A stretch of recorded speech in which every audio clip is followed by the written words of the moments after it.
TV का सबसे बड़ा शो नागिन फ्रेंचाइजी इस वक्त अपने सबसे मुश्किल दौर से गुजर रहा है। इसकी मेकर एकता कपूर ही नहीं बल्कि शो के हार्डकोर फैंस भी परेशान है कि आखिर क्यों शो की टीआरपी वैसी नहीं है जैसी कि उम्मीद की जा रही थी। नागिन 6 की टीआरपी को देखते हुए इसकी फैन कम्युनिटी भी वक्त वक्त पर मेकर्स को सजेशंस पहुंचा रहे हैं। यहाँ तक कि शो के डायरेक्टर भी कई बार ऐसे उपायों के इशारे कर चुके हैं जिससे शो की रेटिंग्स बढ़े, जैसे कि हमने आपको पिछले वीडियो में भी बताया था। लेकिन अब कुछ ऐसे उपाय फैंस और नागिन को फॉलो करने वाली कम्युनिटी तक सुझाव दे रहे हैं जो इस सीजन को बचा सकते हैं। अपने उपायों में फैंस ने क्या कुछ कहा है आपको भी बताते हैं। पहला उपाय, असुरों का ट्रैक शुरुआत में इंटरेस्टिंग लेकिन अब हुए फैंस बोर। नागिन 6 की जब शुरुआत हुई तो देश में महामारी फैलाने वाले असुरों को ढूंढकर मारने के कॉन्सेप्ट ने सभी को खूब इम्प्रेस किया। लोग शो के इस ट्रैक की तारीफ करते नहीं थक रहे थे और ये तक कह रहे थे कि उन्हें कुछ नया देखने को मिला है। लेकिन जिस तरह से असुरों को ढूंढने का ट्रैक कुछ ज्यादा ही खींचा जा रहा है, उससे अब जनता बोरियत महसूस करने लगी है। फैंस को अब शो का ट्रैक देखने में वैसा मजा नहीं आ रहा जैसे कि शुरुआत में आ रहा था।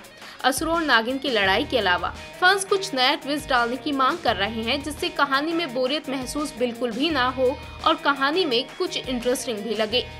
दूसरा उपाय, देखना चाहते हैं धांसू विलन। नागिन के फैंस शो में शेष नागिन के अपोजिट एक धांसू विलन को देखना चाहते हैं जैसे कि सीजन 1 और सीजन 3 में देखने को मिला था। फैंस शो में सीमा का रोल निभा रही एक्ट्रेस सुधा चंद्रन और उर्वशी ढोलकिया के किरदार को बड़ा करने और उन्हें विलन के रूप में दिखाने की मेकर्स से मांग तक कर रहे हैं और उन्हें उपाय दे रहे हैं कि अगर शो में इन दोनों का किरदार नेगेटिव हो जाता है तो शो को बचाया जा सकता है। आपको बता दें कि सुधा चंद्रन के यामिनी किरदार को देखने के बाद फैंस उन्हें नागिन 6 में नए किरदार में एक्सेप्ट नहीं कर पा रहे। वो यही चाहते हैं कि एक बार फिर से सुधा चंद्रन नेगेटिव रोल यानी कि यामिनी वाले किरदार में ही नजर आए। वहीं उर्वशी ने जिस तरह से कमोलिका का किरदार निभाया था उसके बाद फैंस को इन दोनों के किरदार से शो में काफी उम्मीदें थी और ये भी बड़ा कारण है कि सुधा उर्वशी के होने के बावजूद शो टीआरपी में डगमगा रहा है। तीसरा उपाय, मेल किरदार का नहीं है पावरफुल रोल। शो में लीड हीरोइन का किरदार तो शेष नागिन का है, लेकिन शो में अब किसी मेल एक्टर का रोल नागिन जितना पावरफुल नहीं दिखाया जा रहा। पिछले 2 सीजन से फैंस शो में नाग और नागिन की कहानी देखने के लिए तरस रहे हैं। उम्मीद की जा रही थी कि शो में सिम्बा का किरदार नाग या फिर कुछ और इच्छाधारी टाइप का दिखाया जाएगा, लेकिन शो में सिम्बा का किरदार एक साधारण इंसान का है। ऐसे में लीड एक्ट्रेस के साथ मेल लीड एक्टर के किरदार ने फैंस को खूब निराश किया है। और चौथा उपाय, पुरानी नागिनों की वापसी का इंतजार। नागिन सीजन 5 से फैंस पुरानी नागिनों के लौटने का इंतजार कर रहे हैं। हालांकि इस सीजन में रश्मि देसाई ने वापसी कर सभी को खूब इम्प्रेस किया, लेकिन 2 से 3 एपिसोड के बाद वो भी शो से बाहर हो गई।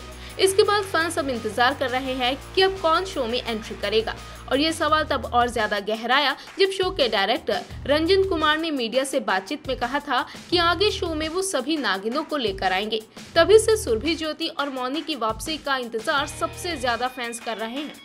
लेकिन क्या वाकई मौनी और सुरभि फैंस की ये गुजारिश मानेंगी और इस बार लौट कर आएंगी, ये बड़ा सवाल है, क्योंकि फैंस को लगता है कि सुरभि और मौनी नागिन 6 में वापसी करके शो की टीआरपी में बम्पर उछाल ला सकती हैं, जो मेकर्स भी अच्छे से जानते हैं। हालांकि अब देखना तो ये है कि सुरभि और मौनी कब शो में देखने को मिलती हैं।